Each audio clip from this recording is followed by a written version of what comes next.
We mentioned Deion Burke's prowess in the weight room, and Andre, this guy is a pocket Hercules, if you will.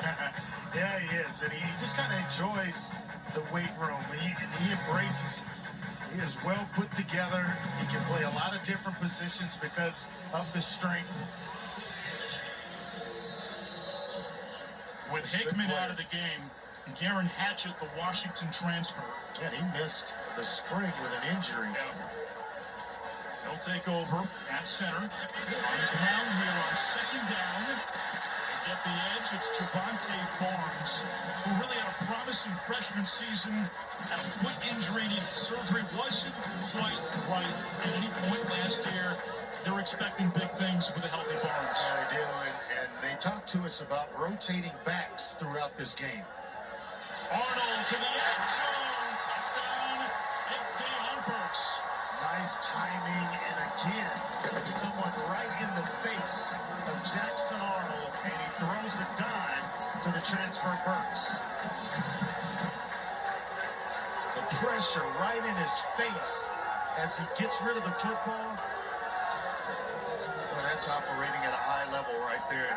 And would know that it's only his second start of his career. Pretty good debut in front of the home crowd. 5 for 5, 85 yards, 2 TDs. A perfect start for Jackson Arnold. A little bit different than his first start in the Alamo Bowl, where he missed his first 4 passes. After 3 interceptions in that game. 14-0 Oklahoma. So turnovers and turnover margin, a big issue for Temple last year, minus in that category by a significant margin. They only have 5 takeaways as a team, and then they cough it up on the road against a heavily favored Oklahoma team, and the Sooners turn it into 7. Yeah, and here Temple, when they get the ball back, it's almost to the point where you got to go put some points on the board so that this doesn't become a runaway freight train. Temple number 17 is now number 45. All right. Speed right now. Our head coach is Stan Drayton. A little bit too much for Temple to handle.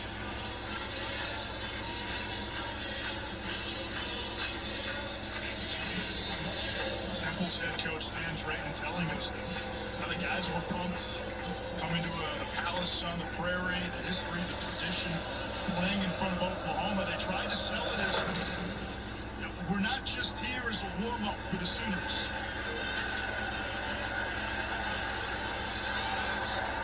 Temple will start shy of its 25. Saturday night in the SEC on ESPN Plus and the SEC Network Plus. Mississippi State, led by their new head coach, Jeff Levy, who had been the OC in Oklahoma. They'll take on Eastern Kentucky at 6. Ole Miss and Furman. Auburn home for Alabama A&M.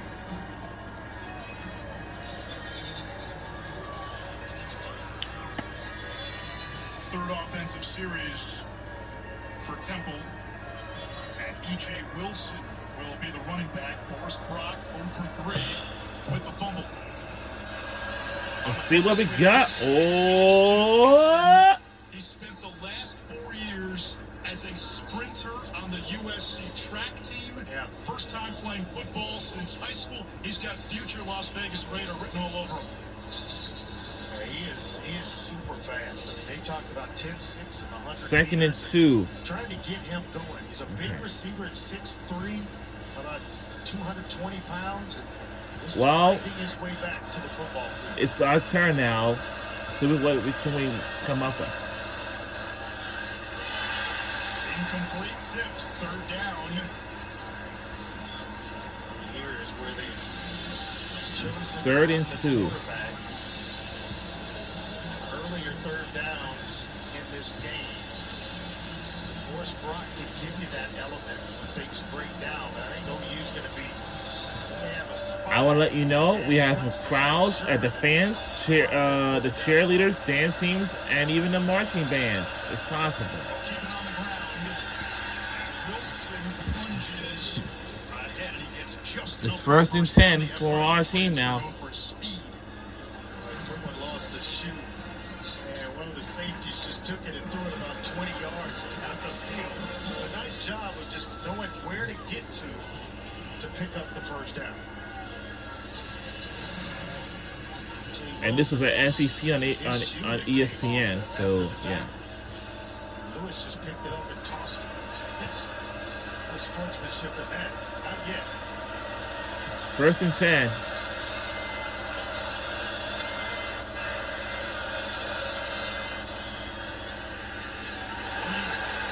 Oklahoma all over it. Kobe McKenzie blowing up the play at the line of scrimmage. Everything opened up, and it was just one-on-one, the quarterback and McKenzie right in the middle. And he's just kind of going to shoot the gap in here. Watch him play the run. Now it's just one-on-one. What a heck of a tackle. But staying at home, not getting fooled by the eye candy, and making a heck of a play.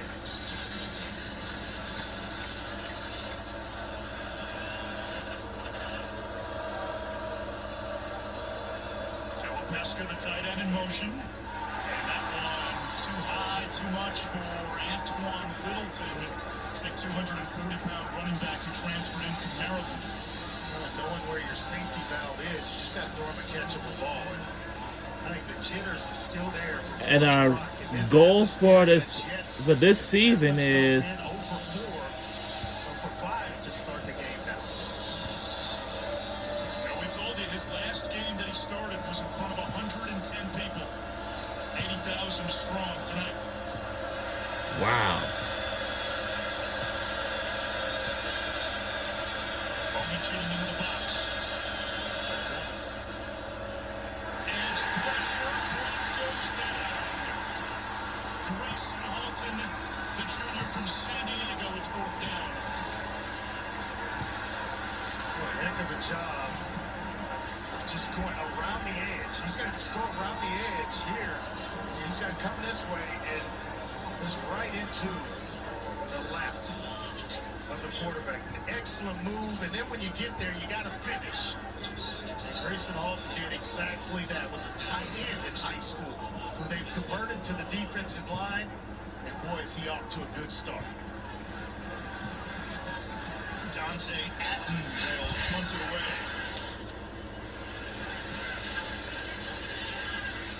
And this takes a Temple bounce. And finally dies inside the 15, a 59-yard punt. Take a look at the QBs and what they're doing today. You see Jackson Arnold perfect, 5 for 5, 85 yards, and 2 of those completions for touchdowns, and you're still waiting, if you're a Temple fan, for that first completion from Forrest Brock. Once he gets it, he'll settle in, but you've got to find the hands of a receiver and have the receiver secured. A little different for certain guys. Some guys are, you need a quick hitch or a slant. Some want to run the football to settle in. I like to get hit first. The nerves are gone. Let's play. Speed option.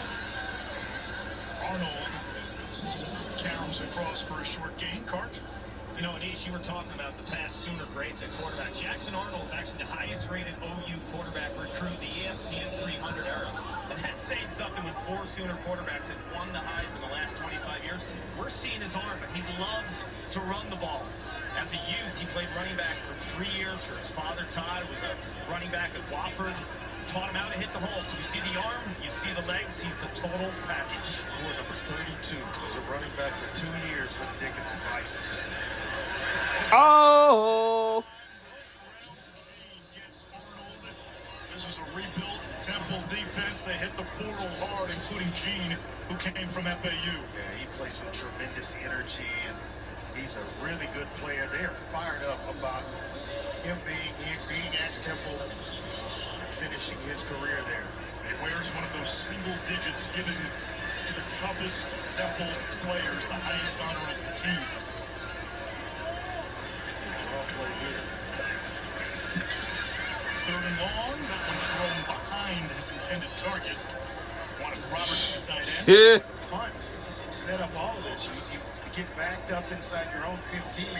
The play calling changes a little bit. You're a little more protective if you're the offense. Temple able to make a couple of plays defensively, and get the ball back with some decent field position here. A first punt forced by this Temple defense. It's a secondary that imported 4 players through the portal. And basically, the entire defense is new. Feel like they're faster.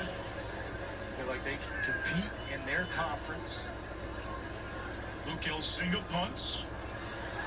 Dante Wright lets it bounce. And it skips out of bounds near midfield. Temple has amazing representation, not only nationally but worldwide. 8 countries represented on this year's roster, the most foreign countries represented by any school in the FBS. Australia, Canada, England, Germany, Sweden, Tonga, and the United States. And when you look at this roster, it's always had the core of that Philly, South Jersey representation, but they're going worldwide too, and it's an amazing accomplishment by Stan Drayton and his staff in showing that this game is not just in the United States, it's worldwide. I'd imagine a higher per diem on those international recruiting trips too. Keep an eye on Allen. He's the speed guy for Temple. They empty it out. Screen pass thrown low, and that's a loss of 2 on the play. Joquez Smith. So you get your first completion, but it's for negative yardage. Yeah, so you go from 0 for 5 for 0 to 1 for 6 for -2. -2. Gotta get this offensive unit going, and sometimes with early in the season, that's tough. You got so many new But that's the players marching playing band together, again. and the offense not having enough work. It's tough to get the chemistry to move the football with consistency. This is a 2 tight end set. They started in empty. And not much there on the draw play. Dejon Terry got in the way. Joquez Smith for no gain, maybe a yard. 3rd and long now for Temple at a drive that started near midfield. Yeah, he's a transfer from Tennessee, but he's the only defensive tackle to start a game last year, so they're relatively new on the inside with Jake Jackson, a true freshman, starting. Dominic Williams inside as well, and Terry's in there for him. Williams, a coveted transfer coming from TCU.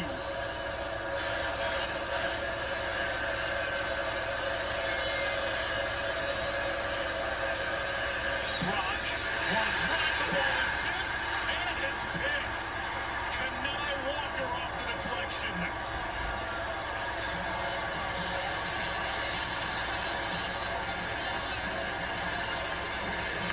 Looks like Kendall Dolby tipped the ball, and it's just like the tip drill that you run in practice.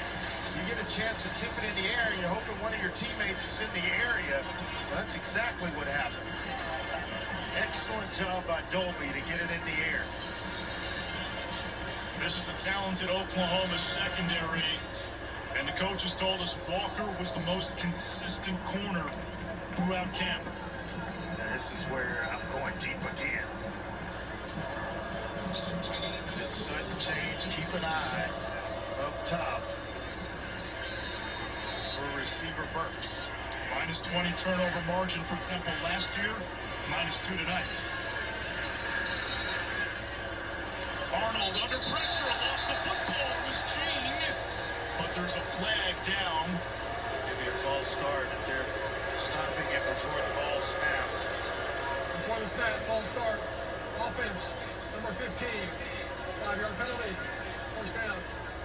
Brennan Thompson, the receiver. So his name is Jeff Hester, the referee, and actually I know him, and I saw him multiple times Transfer from when I used to watch the Rose Bowl game, and then I saw the national championship game. Kind of surprised they called it. Usually they out wide. It's got to be. It was really close. It's got to be obvious. Screen pass back to Thompson, and he can't spin away. Got right back to the line of scrimmage. And we're under 2 minutes to go in the first quarter. Man. The outside stayed at home, and then when you get a chance to get a guy on the ground, you have to. This is important for Temple to not allow a first down in this possession, this set of downs. Especially after the turnover. Burks motions out. Over the middle, there's the tight end Sharp again. And he gets back to the original line of scrimmage plus a yard. So 3rd down and 9 coming up here for Oklahoma. And this could very well be 4-down territory. Yeah, there are 2 types of tight ends. One's that you move around, that's Bauer Sharp. And then you have guys that are in line. Good blocking tight ends, big old 260-pound guys that can secure the edge for you. 3rd catch for Sharp. If I was looking like you guys, you 3 of us were freshmen today.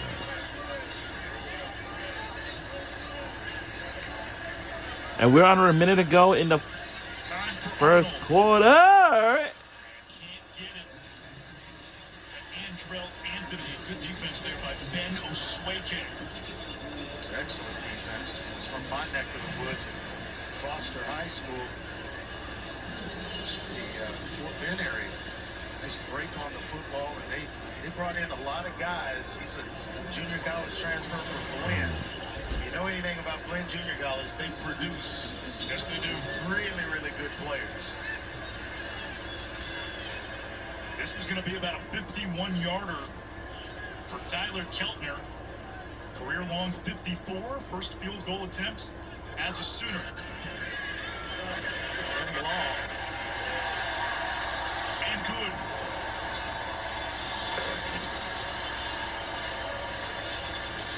Points off turnovers for Oklahoma in this opening quarter. Got to clean it up, and that's one of the things that Temple coaching staff preached this week to us. It was play clean. So far, they haven't here in the first half. This season, All-State celebrates every field goal and extra point made with a donation to the participating university's General Scholarship Fund. Thank you, All-State. Got to find a way to get Forrest Brock going. And that's the marching band right over there, the pride of Oklahoma. Marching band. Have him complete a few so he starts to build a little confidence. The guys around him start to feel a little more confident that he can get it done in the huddle.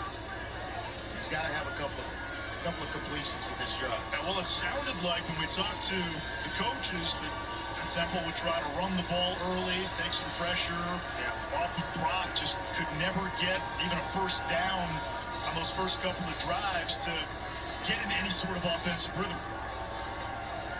They've got to figure out, whether it's the running game where you can, in order to run the football against OU, because I think they're just too dominant between the tackles.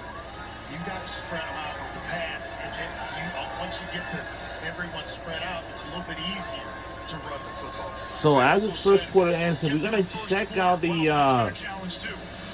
Indiana Fever versus Chicago Sky. Today has been a busy day. Oklahoma's first year in the SEC, making the move from the Big 12 with Texas, and Sooners will play a heavyweight schedule in their new conference. Georgia, New blood in the air. Texas, Oklahoma joined the SEC after 28 seasons in the Big 12. Yup. Here in Norman many years ago, Georgia is preseason #1. They are Clemson this week, though. And then Kalen DeBoer takes over in Alabama after Nick Saban's retirement. Absolute right guy. Why do you say that? Because he's a winner. He's won everywhere he's gone. The stage is not too big for him at Alabama, and he'll win a lot of football games there. Right now, Oklahoma's defensive front continues to win up front. Yeah. That's R. Mason Thomas. He's a guy who's been limited by injuries the last 2 years, but had a terrific camp according to reports. There's so much talent in the middle. David Stone, another true freshman, who's just tremendously talented. Halton, Terry, Sanders, Williams. The names go on and on between the tackles for OU defensively.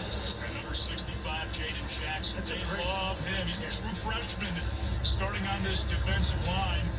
Maybe the biggest surprise when the Week 1 depth chart came out. No doubt about it, but that gives you. And now we'll do it for the first quarter. In the SEC, when you have that type of depth inside along the defensive line. Oklahoma has come out and put up 17 in the opening quarter, taking advantage of a couple of Temple turnovers. Wow.